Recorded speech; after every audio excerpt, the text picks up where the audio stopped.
new lift installed. I don't know if we can see it, but you got the RalliTEK Overload 1-inch lift springs on the Bilstein B6 Struts.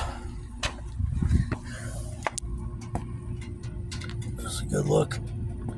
Same thing, also front and rear has the RalliTEK 1-inch spacer lift.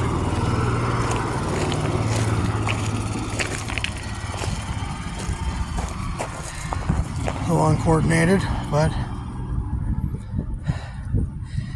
had I figured with the co-pilot up to Utah last week, had about 1,000 pounds, and it sat just like that. You couldn't see a squat at all.